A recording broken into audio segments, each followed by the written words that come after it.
కూటమి ప్రభుత్వం అధికారంలోకి వచ్చి దాదాపు 11 నెలలు అవుతా ఉంది. మరి ఏ నమ్మకంతో అయితే మీరు భూములు ల్యాండ్ పూలింగ్ విషయంలో మీరు చంద్రబాబు నాయుడు గారిదే గతం ప్రభుత్వానికి ఇచ్చారో, హ్మ్. ఆ నమ్మకం దిశగా ఈరోజు కూటమి ప్రభుత్వం అడుగులు వేస్తా ఉందా? అమరావతి పరిస్థితి ఏంటి అసలు ఈరోజు? కూటమి ప్రభుత్వం మేము అనుకున్న దానికంటే కూడా మిన్నగా చేస్తూ ఉంది. ఎందుకంటే మరి జగన్మోహన్ రెడ్డి 5 సంవత్సరాలు కూడా ఈ ప్రాంతం మొత్తం మరి కొండ చిలువలు, సర్పాలు, మరి అడవి జంతువులు తిరిగే విధంగా ఈ జంగిల్ మొత్తం పెంచేసి ఆయన ఏదైతే నాశనం చేయాలనుకున్నాడో, దేన్ని ఎంతవరకు అయితే నాశనం చేయాలనుకున్నా అంతవరకు నాశనం చేసేసాడు. అయితే మా అదృష్టం కొద్దీ మేము 1631 రోజు ధర్నా చేయటం వల్ల, మరి ఆంధ్ర రాష్ట్ర ప్రజలు సహకరించడం వల్ల జగన్మోహన్ రెడ్డి గారిని మేము చేసిన 1631 మొత్తం టోటల్ చేస్తే 11 వస్తుందండి.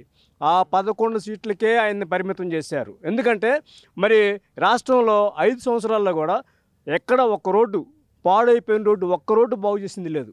మరి మేము ఎస్సీ కార్పొరేషన్ లోన్లు పోయేవాళ్ళం లోగడ. ఎస్సీ కార్పొరేషన్ లోన్లు 5 సంవత్సరాలు నిర్వీర్యం చేశారు. అదేమంటే మీకు అమ్మఒడి వేస్తున్నాం, అయ్యఒడి వేస్తున్నాం అదే అన్నారు. అయితే మేము ఇప్పుడు చెప్తున్నాం, చంద్రబాబు గారు కూడా అమ్మఒడి వేస్తా అంటున్నాడు. దాంతోపాటుగా మా ఎస్సీ కార్పొరేషన్ లోన్లు, బీసీ కార్పొరేషన్ లోన్లు మొత్తం కూడా అలర్ట్ చేసి త్వరలోనే ఎస్సీ కార్పొరేషన్ లోన్లు పిలవబోతున్నారు. అటువంటి పిలిచారు. అటువంటి కూటమి ప్రభుత్వంలో మరి దళిత వర్గానికి కానీ, రైతులకు కానీ, రైతు కూలీలకు కానీ అందరికి కూడా సమన్యాయం చేయడానికి చంద్రబాబు గారు ఆ రోజు పూలింగ్కి వచ్చారు. మరి ఈలోపు జగన్మోహన్ రెడ్డి గారు ఒకటి చేశారు. ఎస్ఐండ్ పొలం ఎక్కడుంటే అక్కడ పంటలు ఉన్నా కానీ ఏదున్నా కానీ మొత్తం తొక్కిచ్చేసి దానికి పరిహారం కూడా ఇవ్వకుండా లాక్కున్నాడు ఆయన జగన్మోహన్ రెడ్డి ఇళ్ల ప్లాట్ల కోసం.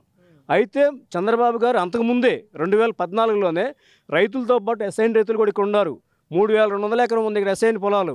ఈ ఎస్ఐన్ పొలాలకు కూడా పరిహారం ఇస్తే ఆ దళిత రైతులకు కూడా సంతోషం చూసి వాళ్ళు కూడా బాధపడకూడదు అనే ఉద్దేశంతో పరిహారం ఎస్ఐన్ రైతులు మొత్తానికి కలిపి ఒక పరిహారం దాన్ని కేటగిరీ వైజ్గా చేసి అందరికీ సుఖ సంతోషాలతో ఉండే విధంగా చంద్రబాబు గారు చేశారు.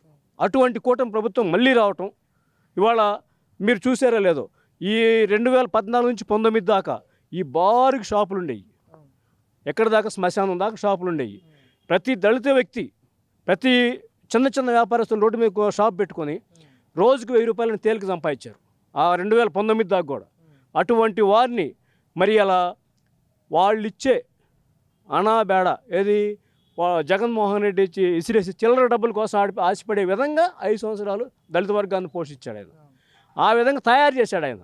అటువంటిది కాకుండా ఒక వ్యక్తికి సంపాదన ఫ్రీగా ఇవ్వటం కంటే సంపాదించుకున్న మార్గం చూపితే అతను శాశ్వతంగా బ్రతకగలడు.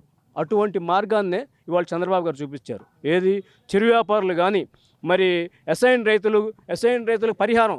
దీంట్లో ఇంకోటి ఏంటంటే ఎస్ఐన్ రైతులకు కౌలు ఇవ్వాలంటే కనీసం 8 సార్లు నోటీస్ ఇచ్చాడు. మాకు మీకు కౌలు రాదు, మీకు అసైన్ అసలు ఫ్రీగా ఇవ్వాల్సింది, మీరు ఎందుకు ప్లాట్లు తీసుకున్నారు అనే విధంగా మాకు అసైన్ రైతులకి 8 సార్లు నోటీసులు పంపించాడు. అటువంటి నోటీసులకు కూడా మేము సమాధానం ఇచ్చుకుంటా మరి ఇవాళ ఉంది. మాకు రావాల్సిన కౌలు 7 సంవత్సరాలు కొంతమందికి రావాలి, 5 సంవత్సరాలు రావాలా, 3 సంవత్సరాలు రావాలా.